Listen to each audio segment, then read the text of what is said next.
It's time for a chapter review of that Magi greatness. Magi the Labyrinth of Magic, chapter 225. That's 225, y'all. Now, I would have done a review last week, but I had internet problems, internet trouble, so of course, can't drop one. We here now. Now, what I will mention as a prelude to this week, two things. Number one, Sheba was beastly in her speech last week, and second, in last week's chapter, I should say. And secondly, the fact that Sheba and Solomon, this whole cute situation, them getting together, and Solomon now respecting her, not just being a fatherly figure, but now as a man to a woman kind of thing, which is really nice to see. I love the character development. And let me get some of this jazz out the way because I really want to talk about the revolutionary aspect of this whole thing with the resistance and why it's breaking down and all this jazz. Now, number one, Sheba being pregnant. Now, what I thought might have happened is they coming to say, they were married, but Sheba being pregnant, cool, no surprise. Young version, Wahid. I know him and not Arba, him and Falan, yeah, them two. They're happy for the baby. Who is it? It's either Aladdin or Ringyokuin, something along those lines. Who knows? We'll see. It said it's obvious. So Yunin, probably not, because I don't believe Yunin was from Almatordon. So either Aladdin or Ringyoku. We'll see. Now, I mean, it was cute. It was the whole melting and, the Solomon, and she's helping him out and supporting him. Another thing, Wahid's kid, this dude made a joke. I know it's incestual, but it mattered. The kid's 4, he's like, I'm gonna marry mama, and him and his dad, that was funny, man. You gotta love it. Another thing I gotta mention, because it was brought up again, what's her name?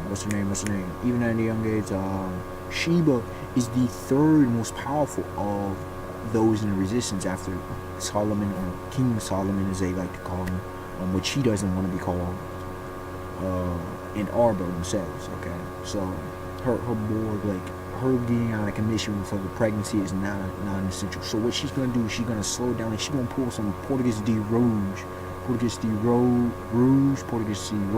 how you want to say it, for One Piece. Slow down the pregnancy, but this time through magic. Nice. Another point that Solomon has been putting in more research, and this dude ain't gonna get married. Arba don't want to get married either, but this dude ain't gonna get married. He's into his work, blah blah blah. He seems to be always like 50, whatever, and he shows Solomon. So now we finally see the discovery of Roke, and they're trying to reverse things and all that matter with Eli. And trying to understand not just control the physical laws, the laws of physics, the ley lines, but actually the whole spiritual concept of souls and everything, like fate itself, according to Solomon, and see if we can, get things moving in the proper direction. Okay. I know we had mentions of King David, Elder David, I should say, and people want Solomon to kind of be an absolute ruler. Some do, some worship him as a god according to other species. There's a lot of elements there going on. It's good to see the cover page. Love to see what I saw. Let's see, there's Masrur, Alibaba's mentor. I always forget his name. Starts with an S. And Yama, Aladdin's somewhat mentored. It was nice to see them as teens, kids kind of, age journals. What else? See, the Roke. I'm trying to remember what else. Anything important? That's pretty much the other essential parts. Besides, let me get to this whole revolution thing. When revolutions fail, okay?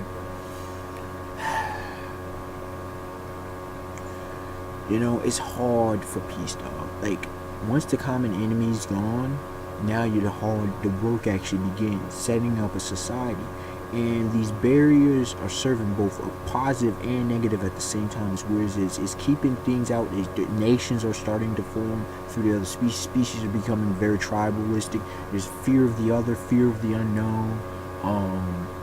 They're even infighting within the spheres of the borders, because pretty much all of the organization, the Orthodox Church, so-called Orthodox Church of Magic are pretty much all defeated, but now they're cracking from within.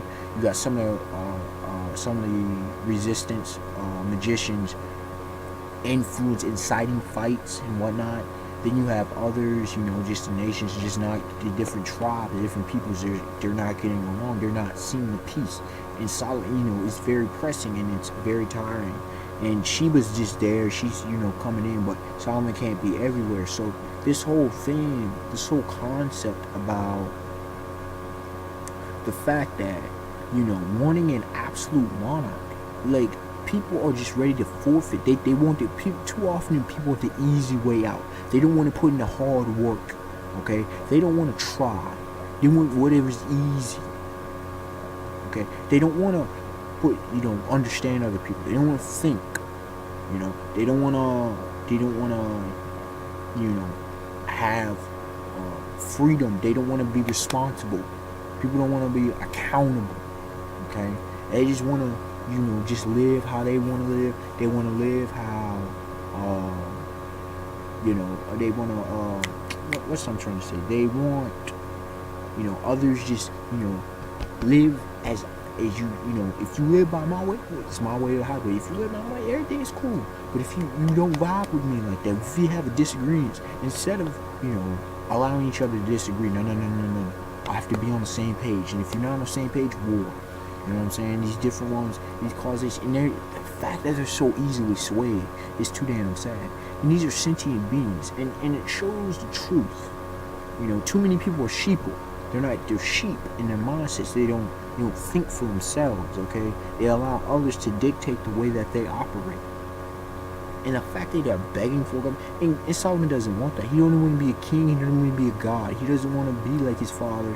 But I don't know even how his father truly is. We need more on that, because I love that little side story of his father, Elder David. But now the Ganuds, like, it seems like there's an invisible controlling chains on their minds. So it's mental slavery. Emancipate yourself from mental slavery.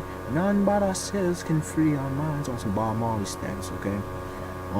Anything else? I mean, the chapter was pretty simple and basic, to say straightforward. So there ain't too much content this time, unlike some of the other chapters. But overall, I still say it was a solid chapter nonetheless. We got some good information.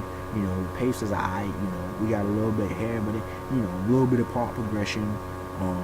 We see the breakdown. We see some of the issues. So yeah, overall, 7 out of 10. For Magi, the Labyrinth of Magic. What are your thoughts on this episode? You unexpected one to like, comment, subscribe, and yeah, man. Till next time, y'all. Have a beautiful day, beautiful night. Peace.